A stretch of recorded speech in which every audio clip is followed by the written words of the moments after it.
बिस्मिल्लाहिर्रहमानिर्रहीम।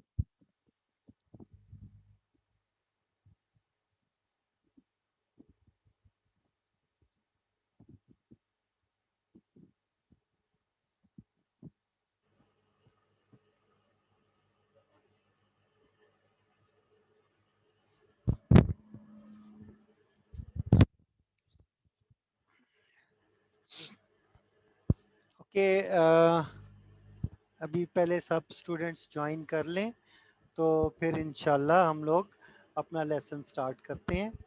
ठीक है, सो ग्रुप पे मैसेज कर दें ताकि सब लोग ज्वाइन हो जाएं। ठीक है।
ओके, स्टार्ट करते हैं। कुछ बच्चे अभी कनेक्ट हो जाएं तो देन हम स्टार्ट करते हैं। ठीक है, अभी कम बच्चे हैं तो कनेक्ट होने दें स्टूडेंट्स को, देन इसके बाद हम अपने लेसन को स्टार्ट करते हैं।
ओके, स्टार्ट करते हैं लेसन को।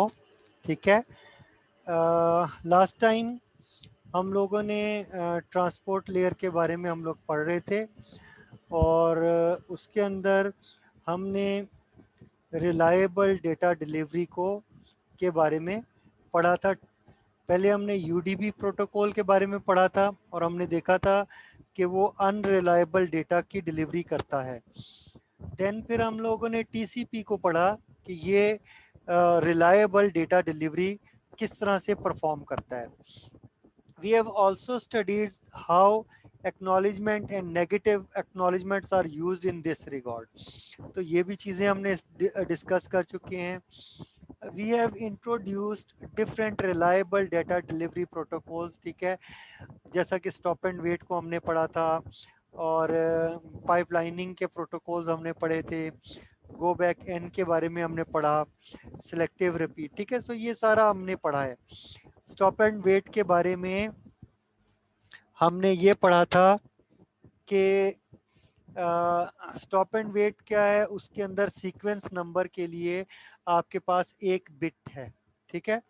उस एक बिट में या तो आप 0 स्टोर कर सकते हैं या 1 स्टोर कर सकते हैं। सो पैकेट नंबरिंग के लिए आप या तो पैकेट का नंबर 0 होगा या 1 होगा, ठीक है। सो जब पहला पैकेट वो सेंड करेगा तो उसका नंबर होगा 0। सो पैकेट और मेथड क्या होगा कि फर्स्ट पैकेट जब रिसीवर को रिसीव होगा तो रिसीवर को जब तक पैकेट रिसीव नहीं होगा वो उस पैकेट नंबर के हिसाब से वो क्या करेगा, वो एक्नॉलेजमेंट वापस भेजेगा, ठीक है। जब एक्नॉलेजमेंट सेंडर क्या करेगा, पैकेट सेंड करेगा और वेट करेगा, यानी स्टॉप करेगा ट्रांसमिशन और वेट करेगा अनटिल के एक्नॉलेजमेंट रिसीव हो जाए। जब एक्नॉलेजमेंट रिसीव होगी तो जितना भी टाइम लगेगा उसके बाद क्या होगा कि वो नेक्स्ट पैकेट जो है सेंड करेगा। तो पहला पैकेट 0, दूसरा 1, ठीक है, ओके। जब दूसरे पैकेट की एक्नॉलेजमेंट आपको रिसीव हो गई तो देन क्या होगा, पैकेट जो थर्ड पैकेट है उसकी का सीक्वेंस नंबर उसको लगाया जाएगा 0 और उसको सेंड किया जाएगा। इसी तरह फोर्थ का फिर 1 और फिफ्थ का फिर 0, सिक्स्थ का फिर 1 एंड सो ऑन। सो याद रखिएगा पैकेट की नंबरिंग स्टॉप एंड वेट में इस तरह से होती है, क्योंकि पैकेट सीक्वेंसिंग के लिए एक बिट रखी गई है खाली, ठीक है। अच्छा, उसके बाद हमने ये देखा कि अगर पैकेट लॉस्ट हो जाए स्टॉप एंड वेट में तो जब टाइम आउट होता है तो रिसीवर सेंडर को पता चल जाता है कि एक्नॉलेजमेंट क्यों नहीं रिसीव हुई, कोई प्रॉब्लम हो गई है। तो वो क्या करता है, जो पैकेट पिछली दफ़ा भेजा था उसी पैकेट को दोबारा सेंड कर देगा। और अब अगर एक्नॉलेजमेंट रिसीव हुई तो वो उससे नेक्स्ट पैकेट भेजेगा, ठीक है। इसी तरह तो वो ये जो प्रॉब्लम था ये लॉस्ट पैकेट है, ये प्रॉब्लम था, ठीक है। नेक्स्ट आपका प्रॉब्लम है लॉस्ट एक्नॉलेजमेंट, ठीक है, कि अगर एक्नॉलेजमेंट लॉस्ट हो गई तो फिर क्या होगा। ओके, अगर फर्ज करें ये पैकेट 1 जो है सेंड हुआ तो रिसीवर ने रिसीव किया और एक्नॉलेजमेंट सेंड की, तो एक्नॉलेजमेंट लॉस्ट हो गई तो क्या होगा, सेंडर को ये नहीं पता चलेगा कि पैकेट 1 रिसीवर को रिसीव हो चुका है। सो जब टाइम आउट होगा तो सेंडर क्या करेगा, पैकेट 1 को दोबारा से रीट्रांसमिट कर देगा। और जब वो रीट्रांसमिट करेगा तो इसका मसला क्या होगा, रीट्रांसमिट करने के बाद पैकेट जो है रिसीवर को जब रिसीव होगा तो ये डुप्लीकेट होगा, दोबारा से रिसीव हुआ है, ठीक है। सो रिसीवर जब डुप्लीकेट पैकेट को देखेगा तो वो इसको ड्रॉप कर देगा, यानी डिलीट कर देगा, क्योंकि ये पैकेट ऑलरेडी उसके पास बफर में पड़ा हुआ है, ठीक है। और लेकिन वो करेगा क्या कि इस पैकेट, ये जो पैकेट रिसीव हुआ है, इसको जिसकी जो पैकेट अभी उसने ड्रॉप किया है, इस पैकेट की एक्नॉलेजमेंट दोबारा से सेंड कर देगा, ये सोचते हुए कि मे बी एक्नॉलेजमेंट सेंडर को नहीं पहुंची। और सेंडर को जब एक्नॉलेजमेंट मिल जाएगी तो फिर सेंडर जो है उससे अगला पैकेट जो है सेंड करेगा, ठीक है। सो ये दो प्रॉब्लम्स थे, लॉस्ट पैकेट और लॉस्ट एक्नॉलेजमेंट।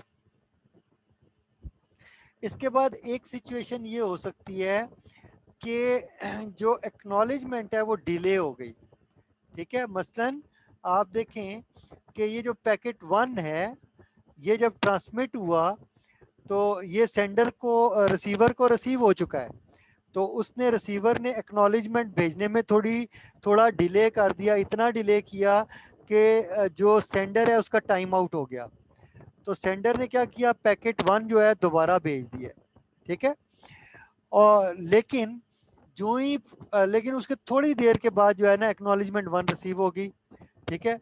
जो ही एक्नॉलेजमेंट 1 रिसीव होगी सेंडर जो है उससे अगला पैकेट जो है वो फौरी तौर पर सेंड कर देगा, ठीक है। सो ये उसका प्रोसीजर होगा ठीक है। सो पैकेट 1 को जब उसने रीट्रांसमिट किया, पैकेट 1 की जो ही एक्नॉलेजमेंट आती है, ठीक है, तो ठीक है, एक्नॉलेजमेंट 1 जब रिसीव हुई, बेशक उसकी लेट रिसीव हुई है, ठीक है, लेकिन हो गई ना।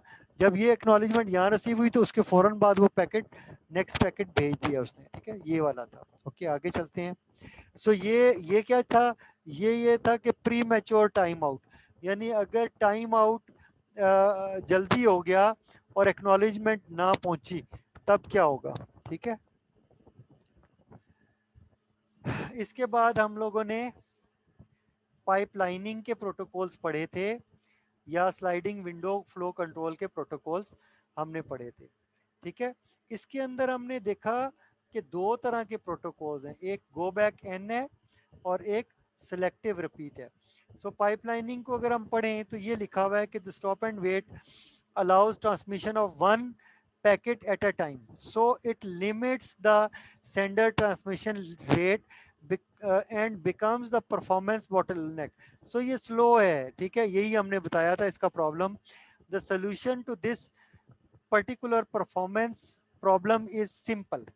Rather than operate in stop and wait manner, the sender is allowed to send multiple packets without waiting for acknowledgement, ठीक है। So ये बेहतर है, since there are many in transit sender to receiver packets filling a pipeline, this technique is known as pipelining.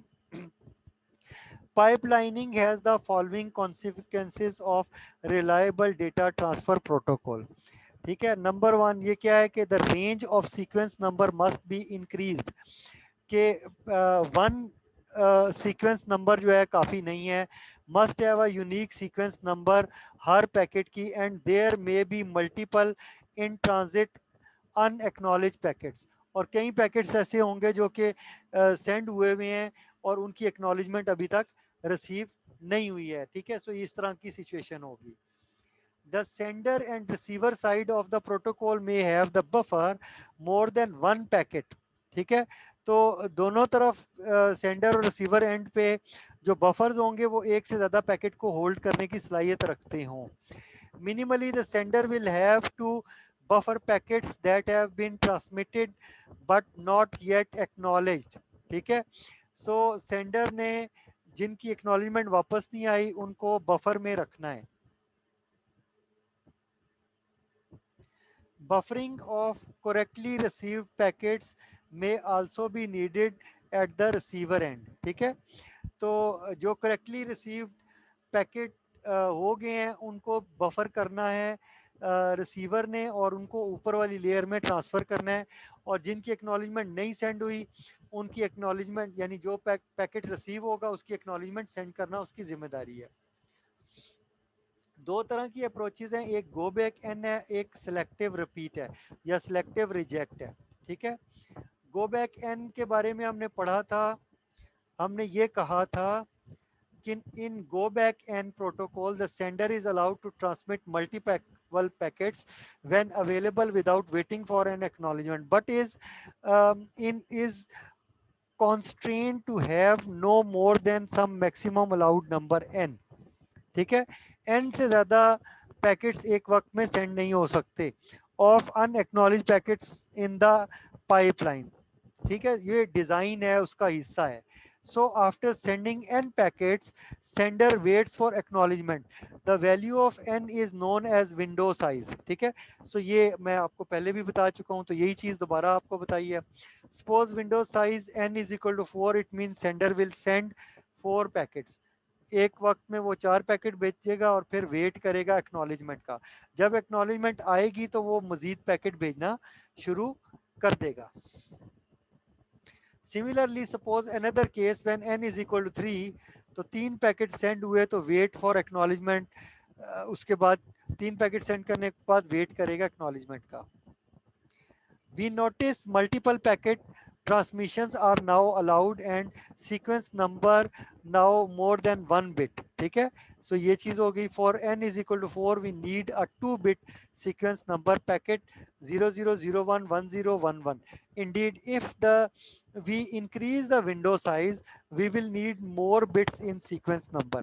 ठीक है, so ये FCS जो है ये इसका साइज बढ़ाया या घटाया जा सकता है. For n is equal 10 how many bits are needed for sequence number, तो ये आपने कैलकुलेट कर सकते हैं. ये काइंडली कैलकुलेट करके मुझे व्हाट्सएप करें कि अगर विंडो साइज 10 हो तो कितनी बिट्स आपको चाहिए. ठीक है, तो आपने उतनी बिट्स कैलकुलेट करनी है.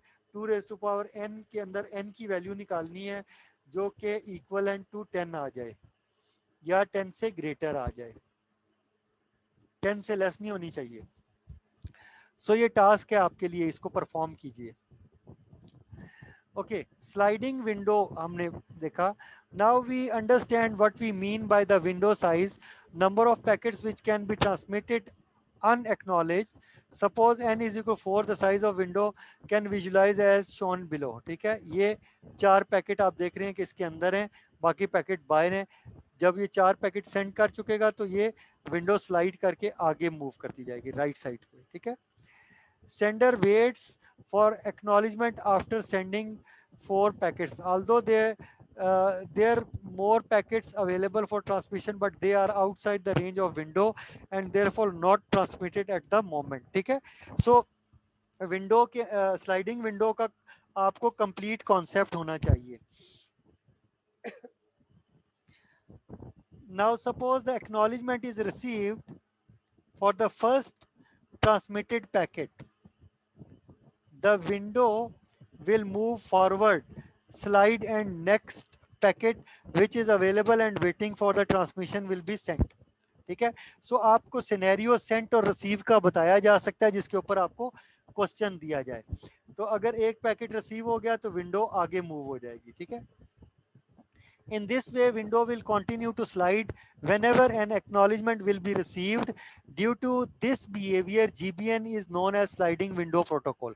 ठीक है, GBN on receiver side. ठीक है, अब रिसीवर साइड पे GBN जो है किस तरह से काम करता है उसको देखते हैं. ठीक है, मैं इसको हेडिंग बना देता हूं ताकि ये इस तरह बेहतर हो जाए.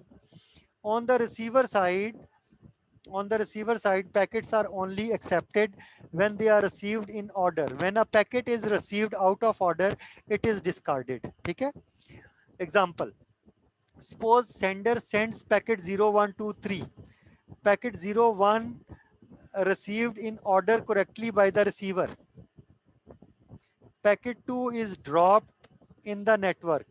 ठीक है, packet 3 will be received by the receiver, it will be discarded since receiver is expecting packet 2 which is next packet. ठीक है, सो ये GBN का आपका सिस्टम है, ये जो आप जानते हैं, मैं बता चुका हूं आपको.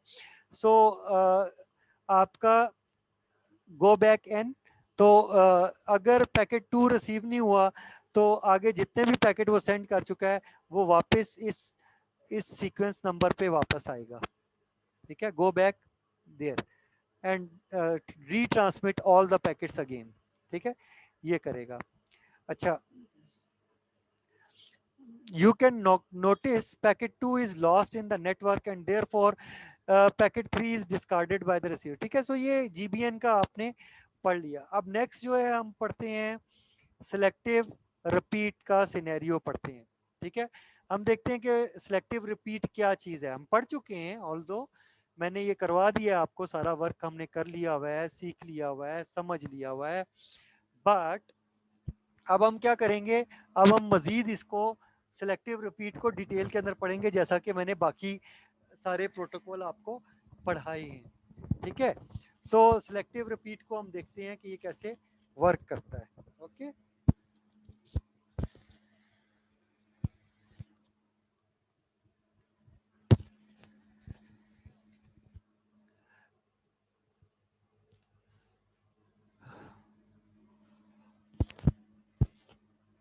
ओके, नाउ अब देखते हैं हम मजीद आगे. ठीक है, कि सिलेक्टिव रिपीट क्या है. ठीक है, तो वो हमने कवर कर लिया. ये आज का लेक्चर हमारा यहाँ से स्टार्ट हुआ है. साथ ही साथ मैंने आपको पिछला भी बता दिया सारा. अब देखिए गो बैक एन क्या करता है, जब एरर आता है तो वो क्या करता है, जिस फ्रेम पे एरर आता है, उसके अलावा जितने भी फ्रेम रिसीव्ड हो चुके हैं उन सबको डिस्कार्ड करता है और उस फ्रेम से रीट्रांसमिशन करता है। तो इसमें क्या नुकसान होता है, बैंडविड्थ ज़ाया होती है, डेटा बकेट ज़्यादा यूज़ होता है, ठीक है, तो कॉस्ट ज़्यादा हो जाती है इससे, ठीक है। सो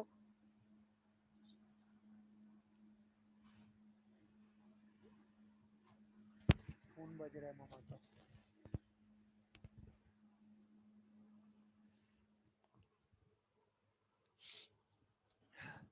We notice for go back n that sender transmits all packets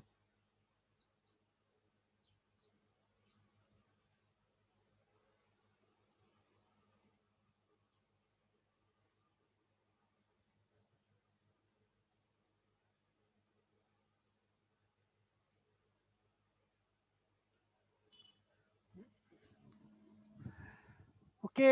यहाँ पे एक छोटी सी वाटर ब्रेक लेते हैं, फिर ये सिलेक्टिव रिपीट को हम डिस्कस करते हैं, ठीक है।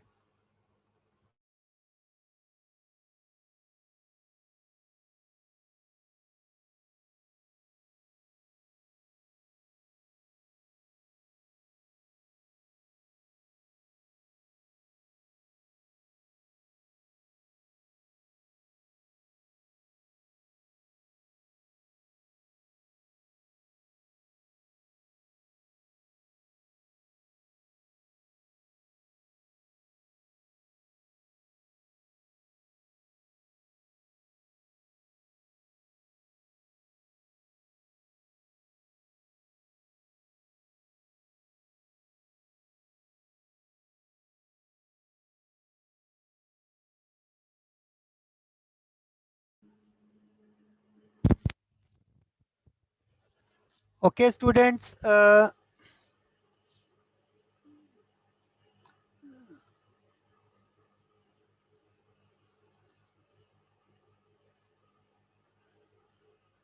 ये जो क्वेश्चन है इसको सॉल्व करके मुझे व्हाट्सएप पे शेयर करें कि n अगर 10 हो तो how many bits are needed for sequence number, ठीक है, जल्दी से सॉल्व करें, ठीक है। आपके पास 5 मिनट्स हैं इस क्वेश्चन को सॉल्व करने के लिए।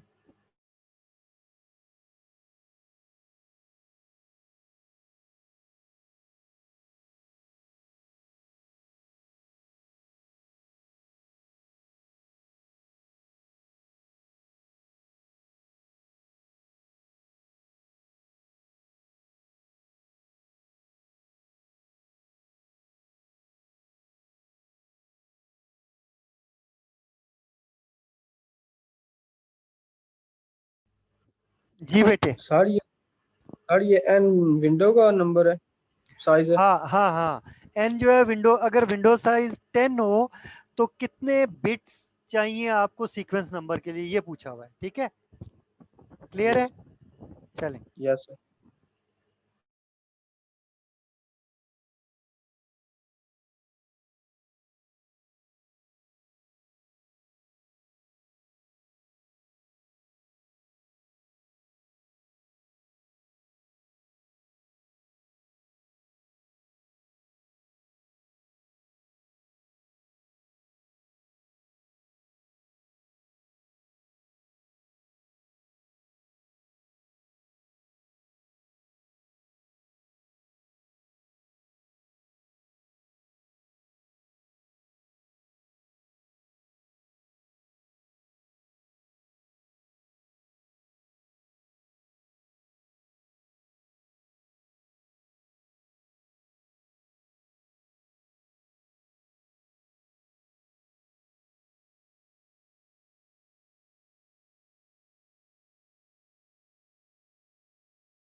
हरी आप जल्दी से सॉल्व करें, शाबाश बच्चों, जल्दी से इस क्वेश्चन को सॉल्व करें, फिर हम आगे चलते हैं, ठीक है।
Okay, it was a very simple question, ठीक है। सो आपको बता देना चाहिए था, नहीं बताया, चलें मैं बता देता हूँ। इसमें आपको 4 बिट्स चाहिए, ठीक है। 2 रेज़ टू पावर 4 जो है वो 16 होता है, 2 रेज़ टू पावर 3 जो है 8 होता है, यानी 10 से लेस। सो आपको 4 बिट्स चाहिए ये सीक्वेंस नंबर मेंटेन करने के लिए, okay. so that can be a question, ठीक है। okay, now we understand what we mean by the window size, ठीक है। ये हमारी बात हो चुकी थी, आगे चलते हैं, ठीक है। ओके, सेलेक्टिव रिपीट की बात करते हैं कि ये क्या है। we notice for GBN that sender retransmits all packets which are not received in order by the receiver, ठीक है। जो जहाँ पे ऑर्डरिंग खराब होगी तो सेंडर वो सारे पैकेट्स रीट्रांसमिट करने लग पड़ेगा। Retransmission means more network resources, ज़्यादा नेटवर्क के रिसोर्सेज चाहिए, एंड बैंडविड्थ, कॉस्ट ज़्यादा लग जाएगी, विल बी कंज्यूम, ठीक है। तो कॉस्ट ज़्यादा हो जाएगी, अगर बैंडविड्थ ज़्यादा करेंगे तो आपके बकेट ज़्यादा इस्तेमाल होगा। सो ये चीज़ सही नहीं होगी, ठीक है। सो लॉस है तो ये एक अच्छी चीज़ नहीं है, इसको मिनिमाइज करने के लिए हमें कुछ देखना पड़ेगा। This is of course the down side of this protocol. However, it is quite simple on the receiver side. Receiver side पे बहुत simple है, since receiver only accept packets in order and does not maintain any sliding window, ठीक है, as we see on the sender side. So sender side पे इतना को खास window को मेंटेन करने की जरूरत नहीं पेश आती, बस सिर्फ ये रखना होता है कि कौन सा पैकेट की सीक्वेंस अभी रिक्वायर्ड है, और किसकी एक्नॉलेजमेंट वापस भेजनी है। तो ये दो चीज़ें जो है, तो इनको वेरिएबल्स के ज़रिए भी मैनेज किया जा सकता है। कोई विंडो बनाना या अरे बनाना या बफर बनाने की ऐसा ज़रूरत नहीं है। अच्छा, what if we allow out of order packet delivery on the receiver side? Then sender will only transmit missing packets and other out of order received packets will be accepted by the receiver. ठीक है। So अगर हम ये कहें कि जो receiver है वो आउट ऑफ ऑर्डर पैकेट्स जो है रिसीव कर सकता है, तो since sender will not retransmit out of order packets, this approach will consume less bandwidth as compared to GBN. ठीक है। सो अगर रिसीव्ड पैकेट्स को मान लिया जाए कि ठीक है, और जो पैकेट मिस हुआ है सिर्फ उसी को रीट्रांसमिट किया जाए, तो ये एक अनदर अप्रोच होगी, और इस अप्रोच को हम बोलते हैं सेलेक्टिव रिपीट प्रोटोकॉल या selective reject protocol. This approach is known as selective repeat या selective reject protocol. We only select dropped packet for retransmission. Okay, so ये इसका सिस्टम है, इस तरह से ये वर्क करता है. ठीक है। अच्छा, यहाँ तक कोई अगर किसी को क्वेश्चन हो तो पूछ सकता है, ठीक है, ताकि फिर आगे इसके बाद चलेंगे.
ओके, सो स्टूडेंट्स,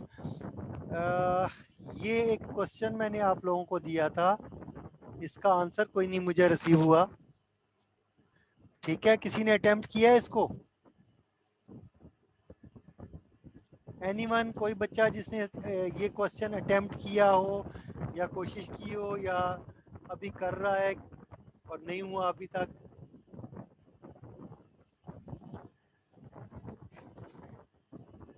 किसी ने ट्राई नहीं किया? ये ग्रुप के अंदर मैसेज किया हुआ है जी. सर ये ट्राई किया था पर गलत हो गया. चलो, वो वीडियोस मेरी देख के दोबारा अटेम्प्ट करना ना, ठीक है? ये सर चैनल पे है. हाँ, देखो दोबारा सॉल्व करो ताकि आपको क्वेश्चन सॉल्व करना आए. कोई डिफरेंट क्वेश्चन आ जाएगा तो उसको कैसे सॉल्व करेंगे आप? ठीक है, तो डेटा जब आपको गिवन होता है तो उसका क्वेश्चन आपको सॉल्व करना आना चाहिए. ठीक है, यस सर. अच्छा, ओके, इस क्वेश्चन को ध्यान करो और इसके ऊपर वर्किंग शुरू करो. ठीक है, 4-5 मिनट है, इसके ऊपर वर्क करो, फिर 5 मिनट के बाद जब हम रिकनेक्ट होंगे फिर आगे लेसन पढ़ेंगे. ठीक है, अभी फिलहाल इसी पे काम करो, इसको देखो कि क्वेश्चन सॉल्व होता है आपसे या नहीं. ठीक है, ट्राई करो इसको. ठीक है सर.